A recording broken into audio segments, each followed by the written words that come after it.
Keep it a buck, y'all. How many times have you said or heard someone else say that you're playing with, damn, they gave me a layup? Now, we all know 2K be definitely holding sometimes, but I gotta tell you, I've noticed a tremendous change in my finishing when I started using the stick as opposed to just dunking with the square button. If you want to advance your finishing, if you want to finish way more consistently and convert for 2 points way more often, then it's time that you guys start taking the training wheels off and start using your dunk stick with the correct dunking animations equipped. You know, folks that use the shot meter for their jump shots take a lot of heat for that. But finishers who use the square button, there's no visual indicator to say that they're using the square button, so they're able to get away with it. They be roaming all through 2K23 and you guys don't even know. Yep, they still got their training wheels on. And because interior defense lacks so much in 2K23, oftentimes these square button finishers end up looking way better than they actually are. It's not you who's pulling up the animation, it's 2K who's choosing an animation for you when you press the square button. And I don't know if you guys know this, but the slithery badge, that's not just adding effects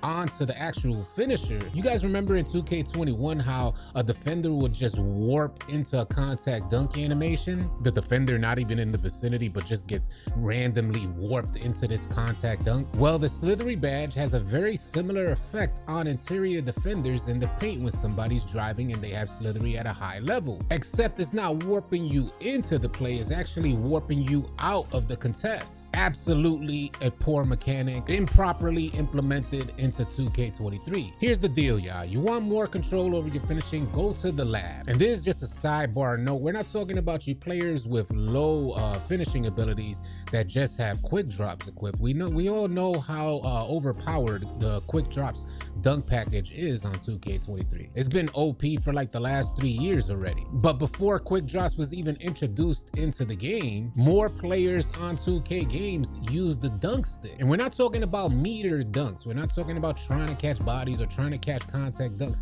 We're actually just talking about using your right stick to dunk the rock so you can choose which type of dunk you're actually going to perform instead of letting 2K choose that for you and bail you out, or for that matter, sell you out. So the first step is you guys are going to go to the lab. You're going to put on dunk packages that are extremely dominant, and we're not talking about dominant like we're talking about 2K dominant. Like you don't want to have Zion Williamson's dunk package equipped, but equip packages like the LeBron James, the Michael Jordan, the Scottie Pippen, some of the Tomahawk packages like Uber Athletic. And I want you guys to spend the next week only dunking with your right stick. And trust me, I went through this process because like y'all, I got used to dunking with the square button over the last 2 years. And in the beginning of 2K23, I was solely focused on shooting. It wasn't until I hit the lab with the correct dunk animations equipped, and that's not even the most important part because a lot of you guys got the correct dunk animations equipped because you saw a video here on YouTube, but you're taking off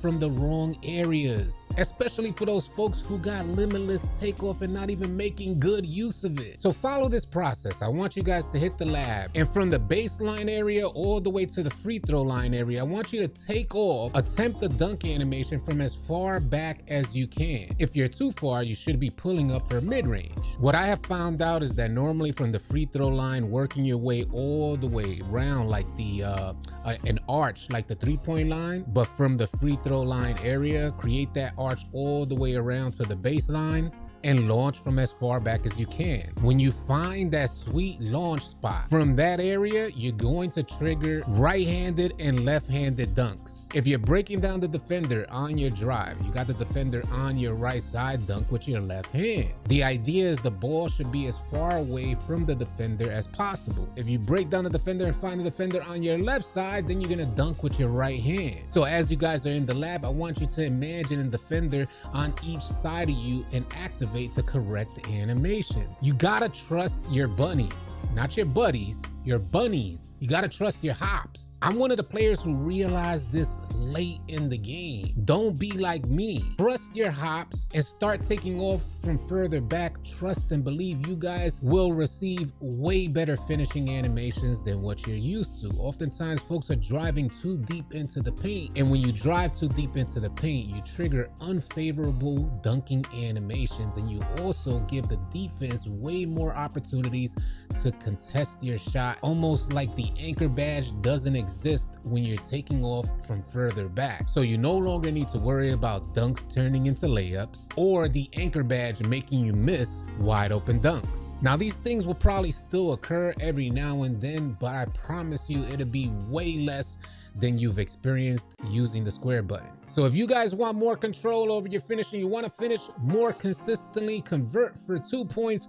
way more often, stop using the square button and get on board with the real finishers out there, the real slashers who use their dunk stick to finish in the paint. Hopefully you guys found this video helpful. If you did, please consider subscribing to the channel. Y'all be sure to keep it locked right here at AllCity Live TV, because we got a bunch more NBA 2K23 news, information, and updates coming your way. Drop a like, drop a sub on your way out. I'll catch you guys on the next video or live stream. Easy, y'all.